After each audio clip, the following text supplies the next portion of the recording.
हुआ है तुम्हें? तुम परेशान लग रही हो, साफ दिख रहा है। ऐसी कोई बात नहीं है भाभी, बस थोड़ी सी घबरा गई हूँ। आपको पता तो है पिछले दिनों का, बस इसलिए बेचैनी महसूस होती है। ठीक कहा, यह आसान नहीं। और अब दुल्हन बनने भी जा रही हो।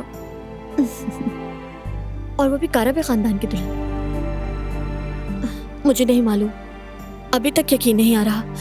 शायद ये खुशी की घबराहट है।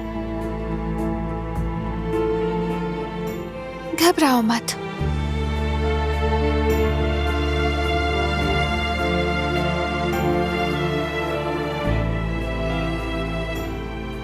फरात,